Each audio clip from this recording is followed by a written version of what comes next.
More fun with chords coming your way this week. Hi everybody, welcome to Dulcimerica. My name is Futch. Thank you for joining me. This is part 3 of a look at chord progressions, and this week we're going to add some minor chords into the mix. Last week we dealt with the 1, 4, 5 chords. Those are built off the 1st, 4th, and 5th notes of the scale. And this whole series we've been really focusing on DAD tuning for the mountain dulcimer, and we've been focusing on the key of D major. So that's 2 sharps, F sharp and C sharp. Here's our scale, D, E, F sharp, G, A, B, C sharp. Those are our 7 notes, and we can number them 1, 2, 3, 4, 5, 6, 7. And then we play the 8th note. That's the octave, and that is an octave above the D where we started. Off of every single one of those notes, we can actually build a chord using the notes of the scale, as we found out. So we've got 3 major chords built off the 1st, 4th, and 5th notes of the scale. It's D major, G major, and A major. And the 1, 4, 5 chords, being all major, are just upbeat, happy, very positive. People love, I think, to be celebrating and joyous, and that's why so many songs all around the world use these chords. But we also have 3 minor chords based off of the 2nd, 3rd, and 6th scale degrees. That would be E minor, F sharp minor, and B minor. Ooh, dark and moody they are. And then of course we can build off the 7th scale degree and get a diminished chord, and it's C sharp diminished, and that's sort of quizzical sounding. So we already have a lot of emotions going on here. We've got happy, we've got sad, you know, all the different spectrums in each of those. Of course, we got quizzical and strange. And so we can just put those together in different combinations and really, really wring a lot of emotion out of the pieces of music that we involve ourselves with. So we use the 1, 4, 5 chords to play a number of different ways. Not just that order, but also to place them in different orders to make different types of feelings and combinations along with the scales for the melody and our rhythms, and of course our instrumentation to make everything to come together and sound really good. So now we're going to throw some minor chords into the mix, and we're going to get a more complex kind of a feeling as we bounce from these major chords and then go over into some of our minor chords.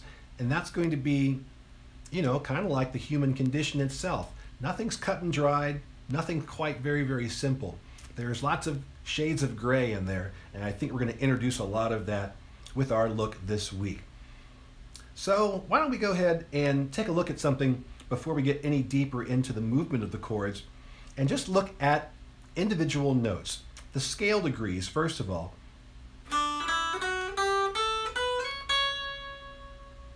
Now there are 7 notes there, and they all seem like they're right next to each other. Like if you go from D, you're naturally going to go to E, and then naturally go to F sharp if you're in this key.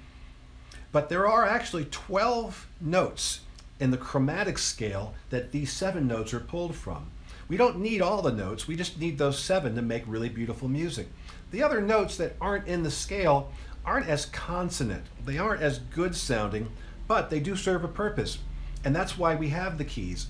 The mountain dulcimer is set up to where you don't have to really worry about that, unless you've got a lot of extra frets, or unless you've got a chromatic mountain dulcimer. It's laid out for you with a series of wide spaces in between frets and narrow spaces showing that we've got whole steps and half steps. The chromatic scale is all half steps, and so if you see guitars, banjos, mandolins, all the fret spacings are similar as you go up the fretboard. They get a little closer together as you get higher, but they all look like this trio here, that trio here. You don't see this on those instruments. That's because the mountain dulcimer is very unique in that it is programmed, it was built to play the diatonic scale and the modes, the 7 note modes that we've gone into before here on Dulcimerica. So even though the notes of the scale look like they're just naturally occurring right after the other, there are some whole steps and half steps that are buried inside of that. And I just want you to be aware of that, because some of the stuff I'm going to play right now isn't something we can actually naturally get when we're playing diatonically. But I want you to listen to some of these feelings and emotions that happen just when you go from one note to another. And again, we call that distance between two notes an interval. Let me just start off with, oh, this.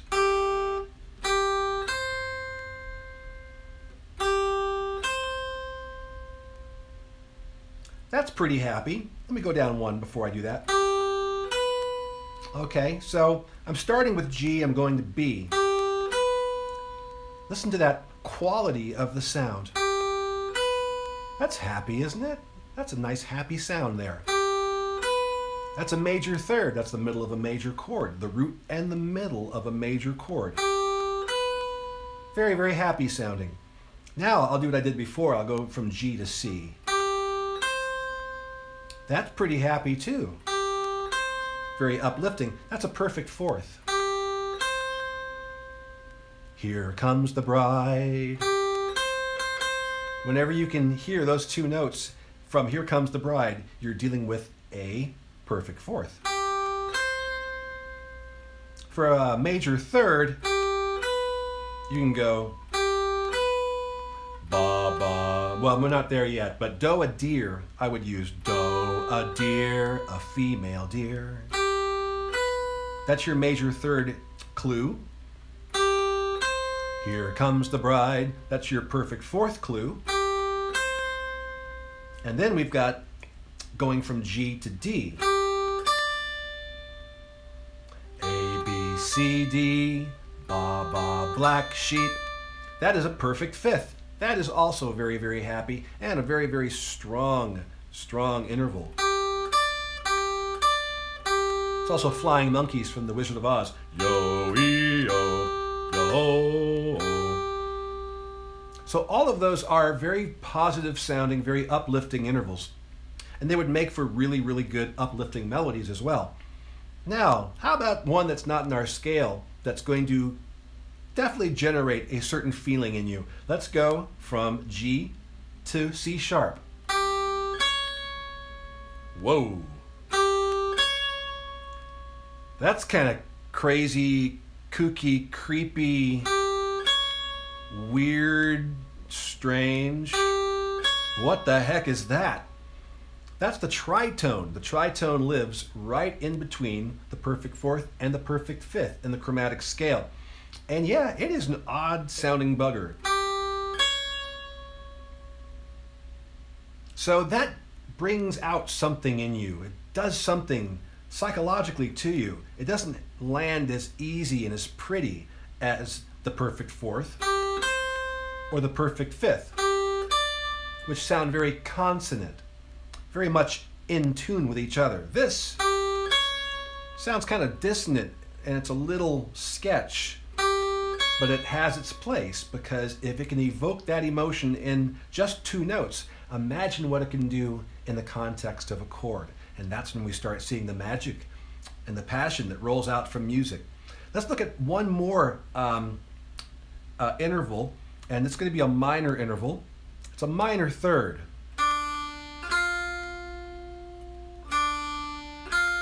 Just those two notes. There's something very, very somber about that, isn't there?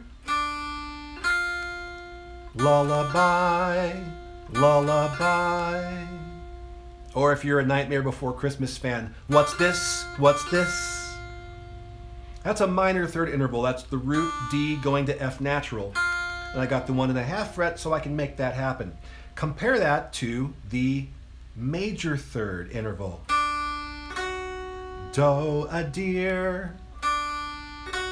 Major third, very, very, very happy from the root to the major third. Very happy major interval. Now take that F sharp down a half step to F natural, and now we have a minor third interval. Kind of sad.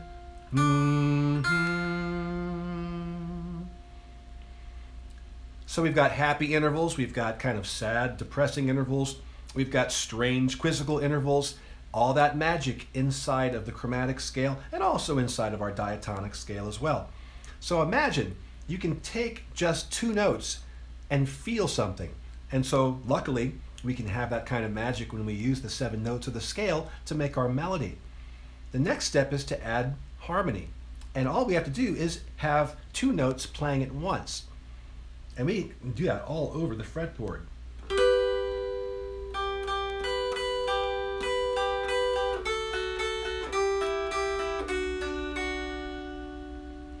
So now we've got two notes sounding at once in harmony. We don't have a chord quite yet, but we do have some harmony going on here. And right now I'm moving them in parallel. So every time I move the middle string down, I'm moving the melody string down too. But the interval between those notes is changing as I go through the wide steps and the wide spaces and the whole steps to the narrow spaces. But they all sound really nice and consonant.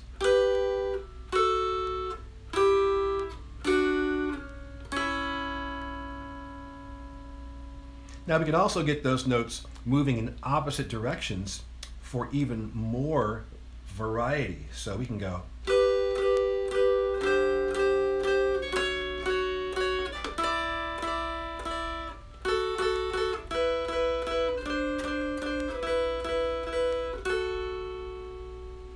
And there we have even more emotion working into the picture. So then we add one more note where we have our triad, we have our chord. And as we move chords around the fretboard, yes, we're moving chords, but remember that there are three individual notes inside of each chord. That means that each one of those notes, as we move from chord to chord, is part of an interval. And so we saw how intervals can give us an emotional response. And now as we move chords, we've got three pairs of intervals that are going to be sounding depending on the shape of the chord that we use. So we can either move all the notes in the same direction at the same time, you know,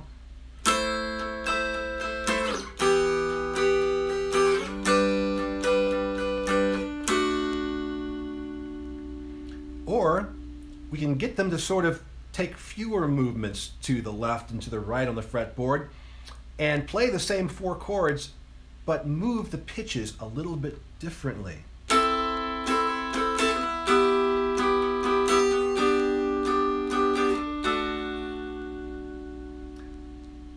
That's called voice leading, and again, that's something we'll look at later on in the series. Same four chords, but played differently to where those notes aren't moving as far. And as we found out last week, sometimes the best tension and release comes from notes that aren't moving very far. We're keeping a nice tight texture with those chords, but one or two notes are sort of shifting a little bit, maybe just a couple of, maybe just a half step sometimes, and that really brings the power to whatever you're playing. So having said that, I want to show you one more thing, because we are working with minor chords here, is the difference between the two of them. A major chord is, remember our traffic light, the root is the green light on the bottom. The major chord, major third, is the yellow light. Perfect fifth is the red light on the top. Minor chords are the same root, green light, and same perfect fifth on the top for the red light. It's the middle light, the yellow, that is different. We'll go from a major third to a minor third, as you heard down here. Let's take D major, for example. That would be D as our root, F sharp as our major third, and A as our perfect fifth. D, F sharp, and A.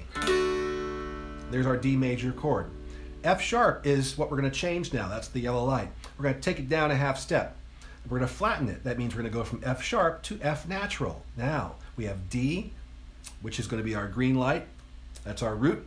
We have F natural. That's our minor third, or our flat third. And then we're going to have our perfect fifth, the red light on the top. And we have now D, F, A for D minor. Ooh, why so serious? D major, D minor, and back to D major. A lot of change in emotions happening right there just between those two chords. And so that's what we're going to get now, but even more powerful because we're going to change the roots and start moving these things around. So if you're ready, we're going to take a look at our 1, 4, 5 chords again, D, G, and A. Now we're also going to bring in our 2, 3, and 6 minor chords, E minor, F sharp minor, B minor, And we're not going to use the diminished chord this week, our C sharp diminished, but we will be bringing it in the weeks to come. So let's start off with the most popular addition to our 1, 4, 5 chords, and that's going to be the 6th chord. The 6th chord is very, very, very powerful, and it's the go-to if you're going to bring a minor chord into your major progression. It just breaks things up a little bit. You've got happy, happy, happy, ooh, what just happened there? And when you bring that minor in, it really sounds good. Let me show you probably one of the more popular progressions, which would be 1, 6, 4, 5. Very, very popular in the 50s and 60s, especially when played with this rhythm. We're going D, B minor, G, A, like this.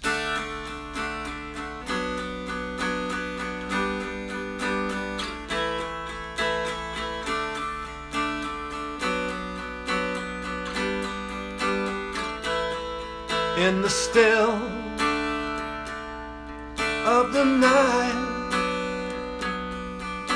I held you so tight, right?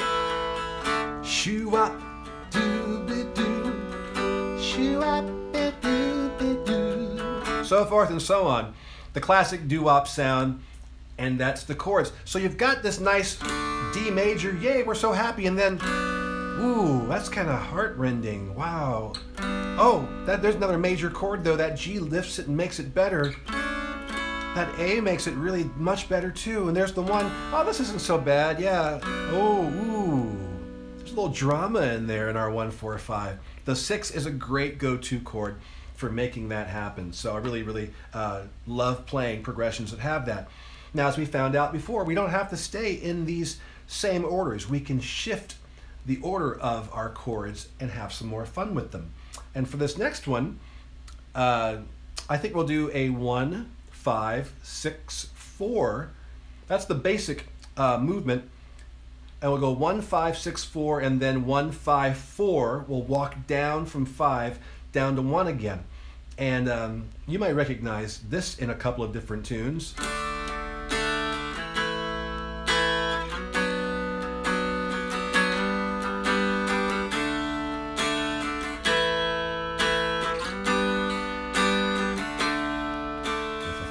Myself in times of trouble, Mother Mary calls to me. There must be an answer, let it be. Right? Or just change the rhythm a little bit. Rock me, mama, like a wagon wheel. Rock me, mama, in a way you feel. Hey, hey, mama, rock me. Right? So, you know, again, we're taking chords and we're changing the rhythm how we're playing them. Maybe we hang out with some of those chords a little bit longer than we do other chords. We change how we hang with them. We have different melodies going over the top. Of course, we have different lyrics and different instrumentation, but you can use these chords for your own self and not be plagiarizing, because people, thousands and thousands of songwriters have used the chords. And then from that, you can build your own fun. Let's see what else we got there. Let's do a 6, 4, 1, 5. 6, 4, 1, 5. Now, because we're starting off with something other than the 1 chord, this is going to put us into a nice sort of loop. And the same thing happens if you start with the 4 chord. So that would be B minor, G, D, A. Right?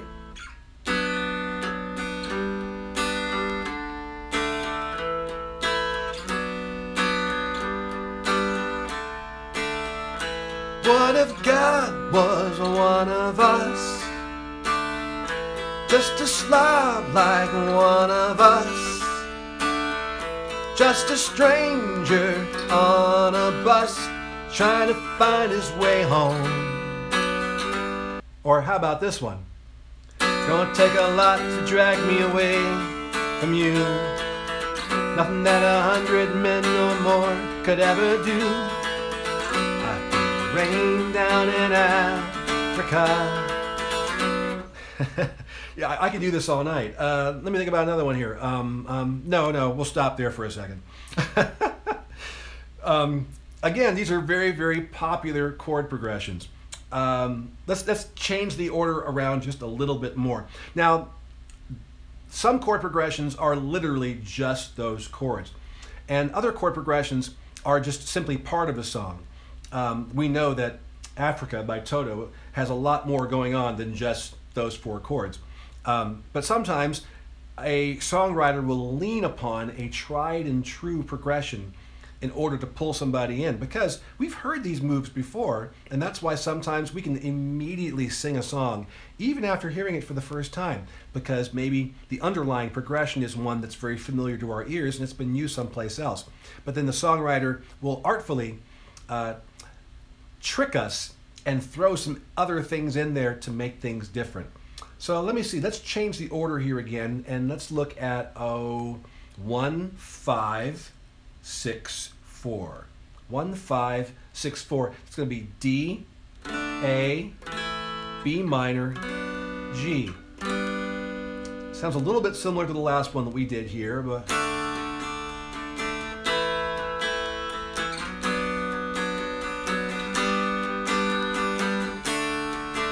just a small town girl living in this lonely world. Took the midnight train going anywhere, with or without you, with or without you.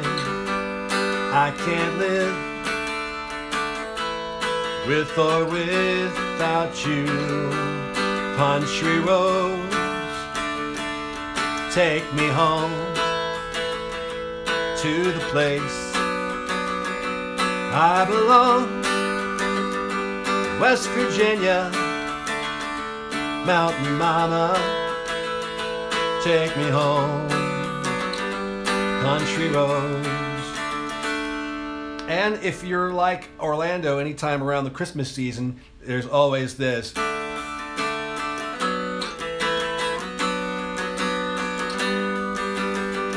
On this night, on this night, on this Merry Christmas night, on this night, on this night, on this Merry Christmas night, on this night, on this night, on this Merry Christmas night, on this night, on this night, on this Merry Christmas night. Those are part of the Pachelbel canon chords, but the Pachelbel canon actually does some other changes throughout the progression. And of course, that particular song is based off of the Pachelbel canon. So many songs using that particular chord progression. So the 6 is a really important chord to know. If a minor chord is going to pop up in the jam when you're playing, most of the time it's going to be the minor 6. It's going to be that B minor. And the reason for that is it's a very important bit of music. It's known as the relative minor. It's relative to D. That means just the chord, for example, D major is D, F sharp, and A. B minor is B, D, and F sharp. So those two chords share 2 notes, D and F sharp. So they work really well together. They play off each other very well, and you can substitute one for the other. So last week we were talking about Amazing Grace, 1, 4, 5 chords, right? D, G, and A. So what if we were to take, in a couple of places in Amazing Grace, take the D major and replace it with a B minor? It would still work as a substitution because 2 of the notes are still the same. So check this out. Amazing grace, how sweet the sound that saved a wretch like me. I once was lost, but now I'm found. Was blind, but now I see. So when I sing blind, I'm playing a D major. Now I'm going to play B minor instead and listen to the effect that we get. I once was lost, but now am found. Was blind, but now I see. Wow. That really makes that part dramatic, and I know you've heard that before because it is a popular chord substitution to use for Amazing Grace. That's based off the 6th scale degree, B minor, because D major and B minor share 2 notes, D and F sharp. There's also keys that are related in that way. So the key of D major is related to the key of B minor. Same key signature, 2 sharps, F sharp and C sharp, and also the same 7 notes. The notes just go in a different order. Instead of starting with D, the B minor scale starts with B, but it goes through all the notes of the D major scale. Look at this. Here's a 2-octave D major scale.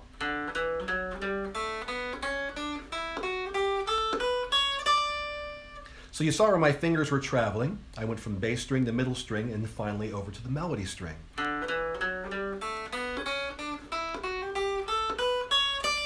Now there's no doubt in your head that what you just heard there is a major scale, right?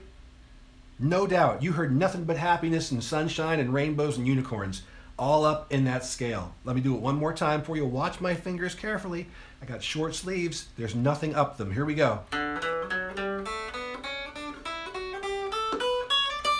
Okay, now I'm going to start from the 6th note of the D major scale. 1, 2, 3, 4, 5, 6. That's B on the middle string at the 1st fret. Now I'm going to continue the same path I just took. Listen to the quality of the scale. What just happened? That wasn't in the middle of the major scale, was it? It sure was. So why does it sound minor now? Why is it the B minor scale? How does that work? It's kind of like, it's like landmarks as you're driving down a road. If you start at one street, then you know all the landmarks going to your favorite store. But if you started from 3 streets up, you'd hit those landmarks a little bit sooner than you would if you'd start back where you originally usually start. Because we're hitting these landmarks, these particular half steps and whole steps in between these 2 scales, when we hit and trigger that minor 3rd interval, our brain automatically begins to pick up on the minor side of what's happening. And that's why that B minor scale can hide out in the middle of the D major scale. So there's a little lesson about the relative minor to your relative major and how it works not only within the scale, but with keys as well. Keep that in mind. You're going to run into the 6 chord a lot. Now what about the other 2 minor chords? We still have F sharp to work on. And personally, if I want to break someone's heart right in a song, the minor 3rd is the way to go. So let's take a look at some classic progressions here. Let's do the 1, minor 3, 4, 5. So we got a 1, 4, 5 progression, but we're going to stick a minor 3 in there. So how bad could it be? I mean, 1, 4, 5 is so blasted happy. Is it really going to make a difference? He said he's leaving on that midnight train to Georgia. He's coming, right? That right there, oh my gosh, that is so depressing. Take my breath away.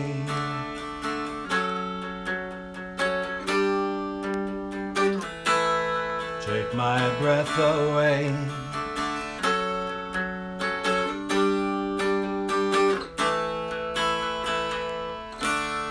When you were young and your heart was an open book, you used to say, live and let live. I mean, you think everything's fine, you start off with that D, and then, oh my gosh, that minor 3 just hits you. But then, the 4 takes you up and you're like, okay, things aren't so bad anymore. Okay. Oh, there's our 5. Beautiful. Oh, we're back to our 1. Ooh, the knife twist on that minor 3. Now, it's not always so sad, you know. And we'll have fun, fun, fun now that Daddy took the T-bird away. Fun, fun, fun now that Daddy took the T-bird away. Right there in a very light-hearted song, it's just a little tiny bit of maybe bittersweetness. Oh, she's sad. She can't drive the car anymore, but that's okay because Brian Wilson's driving now and everything is going to be fine. Hey there, Georgie girl, there's another Georgie deep inside. So there might be a little bit of melancholy there as well, along with the whole idea behind Georgie Girl, great, great song. Oh, how about I remember when rock was young, me and Susie had so much fun, holding hands and skimming stones. Had an old ghost Chevy and a place on my own, but the biggest kick I ever got was doing a thing called the crocodile rock, while the other kids were rocking around the clock. We were hopping and bopping to the crocodile rock. And then of course it changes the chord progression to get into the chorus for Crocodile Rock by Elton John. So man, that is just one of my favorite moves, is to go from the 1 chord to the minor 3 and then carry on about your business. And of course we could back that minor 3rd up with another minor. Maybe we could go to the 6.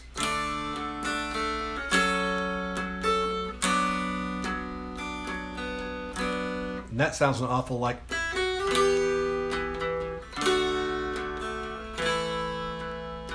Oh, now we're playing some Elvis. So we brought the minor 2 in there. That's E minor. So what can we do with the minor 2 chord? We can do a lot. Now, we'll talk later about what each of these chords, what their strengths and weaknesses are. The strongest chords are the root, the 5th, and the 4th to a certain degree. And then the 6th chord are really your super powerful chords. 3 is very powerful. 7 has got power, but you got to use it sparingly, very carefully.